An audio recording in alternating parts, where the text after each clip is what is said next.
যেমন এই যে মনে করেন পরীক্ষা, এখন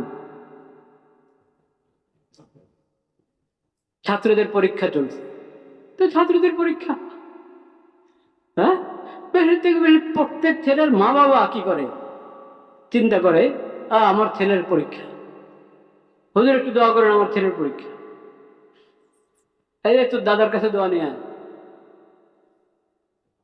বেশি থেকে বেশি। কিন্তু আপনি আপনার ছেলের সহপাঠী যারা, তাদেরকে নিয়ে ভাববেন না? একটু 2 রাকাত নামাজ পড়ে দোয়া করবেন না? শুধু আপনার ছেলের জন্যই দোয়া করবেন? তার সহপাঠী, শুধু সহপাঠীদের জন্য? ওই প্রতিষ্ঠানের সব ছাত্রদের জন্য কেন করবেন না? পুরো দেশের সব ছাত্রদের জন্য কেন করবেন না?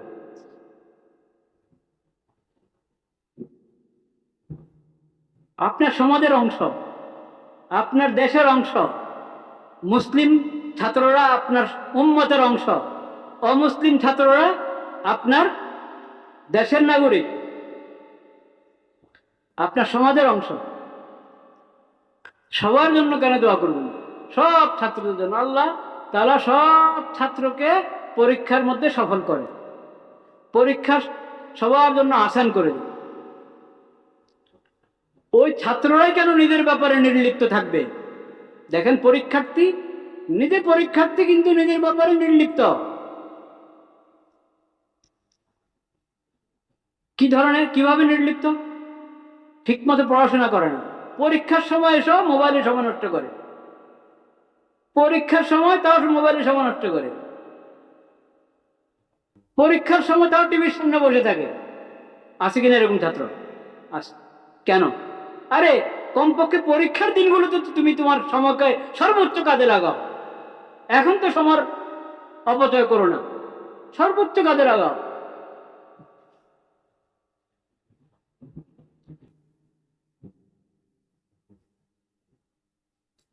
অন্য সময় নামাজ নিয়মিত পড়ো না, এখন পরীক্ষার উসিলায় নামাজ ধরো না। 5 ওয়াক্ত ফরজ নামাজ নিয়মিত পড়া শুরু করো। আল্লাহকে বলো, আল্লাহ এবার শুরু করলাম, সামনে যেন 1 ওয়াক্ত নামাজও কাজা না হয়। এভাবে দোয়া করো আল্লাহর কাছে।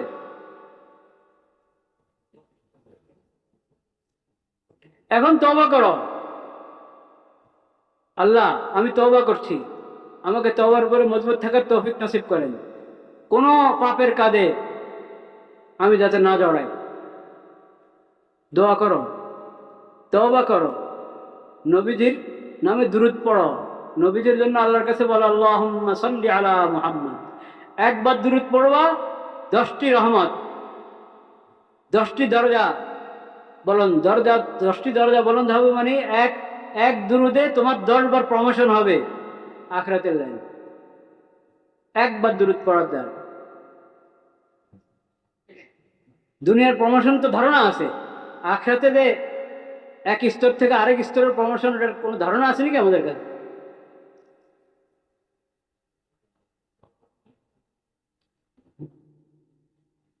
10টি গুনাহ মাফ হবে। তো দুরূদ শরীফ পড়তে থাকো, কাজের ফাঁকে ফাঁকে, পড়ার ফাঁকে ফাঁকে দুরূদ শরীফ পড়ো, পরীক্ষার মধ্যে বরকত পাবে তুমি। হুজুরদের কাছে এসে কলম পড়ে নিয়ে যান, ভালো, আমি এটার কোনো ইয়ে করছি না, আপত্তি করছি না। কলম, হুজুর কলম পড়ে যান, আমার ছেলে এটা এই কলম দিয়ে লিখবে, হ্যাঁ ভালো, এটা চিন্তাটা ভালো। কিন্তু আমার কাছে কলম নিয়ে আসলে আমি কি পড়ি, কি পড়ে ফুদি? ইকরা বিসমি রাব্বিকাল্লাযী খালাক, খালাকাল ইনসানা মিন আলাক, ইকরা ওয়া রাব্বুকাল আকরাম আল্লাযী আল্লামা বিল কলম, আল্লামাল ইনসানা মা লাম ইয়ালাম। কলম তো ফু নিয়ে, ফু পড়ে কিছু পড়ে ফু দিয়ে দিবে, কিন্তু এই কলমের মালিক কে? এই কলম দ্বারা শিখালেন কে? আল্লাহ তাআলা। আল্লাহকে স্মরণ করো, আল্লাহকে স্মরণ করো। তো পরীক্ষার্থী নিজেই নির্লিপ্ত, কে তার জন্য দোয়া করো?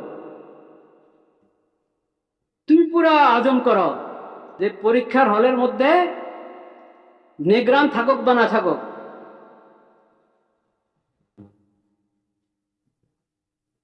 হল সুপার আছে কি নাই, কেউ দেখছে কি দেখছে না, ওটার দরকার না, আমি আমানতের সাথে পরীক্ষা দিব। কিসের সাথে? আমানতের সাথে। খেয়ানত করব না, কারো খেয়ানত গ্রহণ করব না। আর যত খেয়ানত, যত ধরনের ছোট বড় খেয়ানত, কোনো খেয়ানত করব না আমি, আমানতের সাথে পরীক্ষা দিব। এটা আজম করো। আর সবচেয়ে বড় কথা কি? সবচেয়ে বড় কথা হলো এই পরীক্ষা, এই পরীক্ষা একমাত্র পরীক্ষা। এই পরীক্ষা কি একমাত্র পরীক্ষা? এটা একমাত্র পরীক্ষা না। আমার জিন্দিগির মধ্যে আর কত পরীক্ষা রয়ে গেছে, আমার জিন্দিগির মধ্যে আরো কত পরীক্ষা রয়ে গেছে। সব পরীক্ষা কি প্রাতিষ্ঠানিক পরীক্ষা হয় নাকি? সব পরীক্ষা কি এরকম ধরনের ফলাফল প্রকাশ